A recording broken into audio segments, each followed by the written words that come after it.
Named reaction series के day 16 में आपका स्वागत है दोस्तों। आज हम स्टेफेंस रिडक्शन रिएक्शन को समझेंगे, तो चलिए फिर वीडियो को शुरू करते हैं। स्टेफेंस रिडक्शन रिएक्शन में हम एल्डिहाइड्स की फॉर्मेशन करते हैं। जैसे नाम से ही समझ में आ रहा है ये एक रिडक्शन रिएक्शन है, तो नाइट्राइल्स की कराते हैं रिडक्शन और नाइट्राइल्स के रिडक्शन से हमको मिलता है एल्डिहाइड। अब ये जो रिएक्शन है ये 2 स्टेप में होती है। तो देखो, सबसे पहले नाइट्राइल्स के रिएक्शन को आप SnCl2 और HCl के साथ कराओगे, जिससे कि आपको मिलेगा इमीन, और फिर ये इमीन की जब आप हाइड्रोलिसिस कराओगे तब आपको मिलेगा एल्डिहाइड। ठीक है, और ये SnCl2 प्लस HCl, इसको हम स्टेफेंस रिएजेंट बोलते हैं। ये आपके रिडक्शन में हेल्प करता है नाइट्राइल के। देखो, हम रिडक्शन कर रहे हैं, यानी कि रिडक्शन का मतलब एडिशन ऑफ हाइड्रोजन। तो ये कार्बन और नाइट्रोजन के बीच में जो 3 बॉन्ड है, इसका एक बॉन्ड तोड़ो। जैसे एक बॉन्ड तोड़ोगे तो कार्बन की भी एक वैलेंसी फ्री हुई और एक वैलेंसी नाइट्रोजन की भी फ्री हुई। दोनों के साथ आप एक एक हाइड्रोजन ऐड कर दो। अब आप देख सकते हो इनके बीच में डबल बॉन्ड का फॉर्मेशन हो चुका है, यानी कि आपका इमीन बन के तैयार है। इमीन का मतलब होता है RCH डबल बॉन्ड NH। फिर इस इमीन की आप करा दो हाइड्रोलिसिस और यहाँ से आपको RCHO यानी कि एल्डिहाइड मिलेगा। अब देखो, SnCl2 प्लस HCl आपका हाइड्रोजन सप्लाई कैसे करता है और फिर हाइड्रोजन जुड़ते कैसे हैं आपके जाके नाइट्राइल से, यानी कि इसका रिडक्शन कैसे पॉसिबल है वो मैं आपको समझाऊंगा।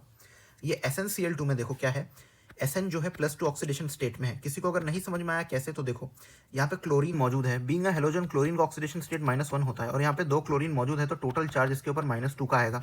पूरे मॉलिक्यूल को रखना है क्या, न्यूट्रल, तो इसलिए Sn+2 का चार्ज रखता है ताकि पूरा मॉलिक्यूल न्यूट्रल हो सके। तो यहाँ पे टिन +2 ऑक्सीडेशन स्टेट से खुद को ऑक्सीडाइज करेगा और +4 ऑक्सीडेशन स्टेट में जाएगा, यानी कि स्टेनस से ये स्टेनिक में जाएगा।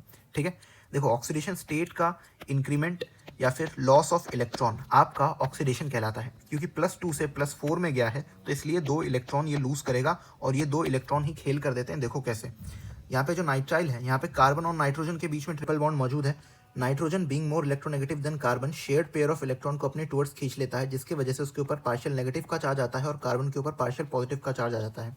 अब पिक्चर में हमारे पास 2 इलेक्ट्रॉन्स है। अब ये 2 इलेक्ट्रॉन्स आते हैं, कार्बन को इलेक्ट्रॉन सप्लाई करते हैं, जिससे कि बॉन्ड के इलेक्ट्रॉन पूरी तरीके से शिफ्ट होकर नाइट्रोजन के ऊपर चले जाते हैं। अब कार्बन के ऊपर भी नेगेटिव चार्ज है और नाइट्रोजन के ऊपर भी नेगेटिव चार्ज है। साथ में SnCl2 के साथ हमारे पास HCl भी मौजूद है सॉल्यूशन में। बीइंग एसिड ये H पॉजिटिव आयन फर्निश करता है। अगर आप 2 मॉलिक्यूल ले लो HCl के, तो आपको 2 H पॉजिटिव आयन मिलेंगे और ये एक एक जाके जुड़ जाते हैं आपके कार्बन और नाइट्रोजन के साथ, जिससे कि आपको इमीन मिल जाता है। अब ये जो इमीन है, आप इसकी करा दो हाइड्रोलिसिस। ठीक है, यानी वाटर के साथ रिएक्शन, 2 बॉन्ड कुछ इस तरीके से टूटेंगे। एक हाइड्रोजन आके नाइट्रोजन के साथ जुड़ेगा, दूसरा हाइड्रोजन भी आके नाइट्रोजन के साथ जुड़ेगा, यानी कि यहाँ से आपका NH3 भी आपको मिल गया और ये ऑक्सीजन आके डबल बॉन्ड फॉर्म कर लेता है, जिससे कि आपको एल्डिहाइड मिल जाता है।